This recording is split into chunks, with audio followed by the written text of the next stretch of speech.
Just got your wall-mounted battery and have no idea where to start with the wiring? Or maybe you already have some server rack batteries at home and aren't sure how to parallel them with this new wall-mounted one? Worried about messing up the inverter settings?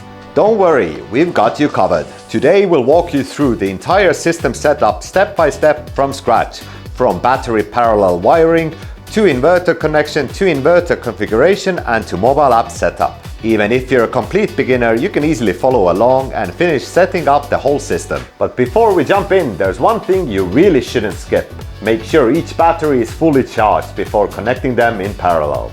This ensures the voltages are balanced and helps protect the battery lifespan as well as system safety.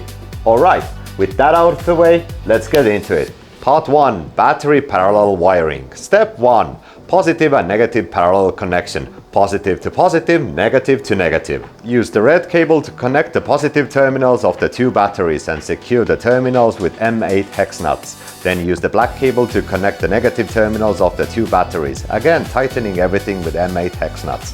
One thing to really watch here, every terminal needs to be properly tightened. Loose connections can cause heat buildup later on. Step 2. Grounding. Find the grounding cable included in the accessories and ground all the batteries together. This helps reduce leakage risk and improves overall system safety. Step 3. Communication cable connection. This allows the batteries to sync data between each other. Step 4. Set the DIP switch address. Each battery needs its own unique address. Check the manual for details. Usually the main battery is set to address 1 and the rest go up in sequence. Once the parallel connection is done, you can check the status on the LCD screen. From left to right, the first icon displays the battery pack information. The second icon is for communication protocol settings, where you can select CAN or RS485 depending on your setup. The third icon allows you to adjust the screen timeout and language settings. The fourth icon is the user login entry. Before modifying the agreement of making any related settings, you need to log into your account first.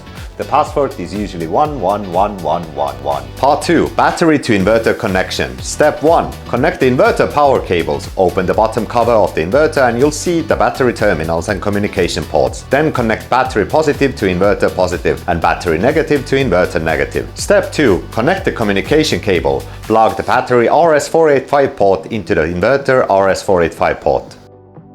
Part 3. Inverter settings. Go into the inverter menu, set parameter 32 to 485 and parameter 33 to PYL. Once that's done, the screen should start showing data normally when communication is working. If you see error code 58, it indicates a communication failure. You should check whether the communication cable is correctly connected, whether the supplied communication cable is being used, whether the communication ports are correctly matched, and whether the protocol settings are consistent. Part 4. Mobile app setup. Step 1. Scan the QR code to download the app. Step 2. Bluetooth connection. Select the right device based on your battery MAC address and connect via Bluetooth.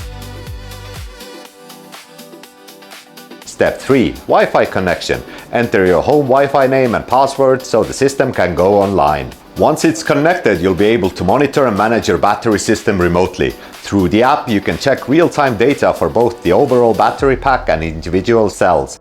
It also features a remote emergency shutdown for extra protection and supports over-the-air firmware updates. Alright, we've now completed the full setup of the battery system from start to finish. Not only can you easily use the battery system, but you can also monitor and control it remotely, making the whole setup smarter and more convenient. That's the full setup. If this helped you out, feel free to follow us and leave a comment below. I'll be dropping more real-world solar and off-grid setups, tests and breakdowns.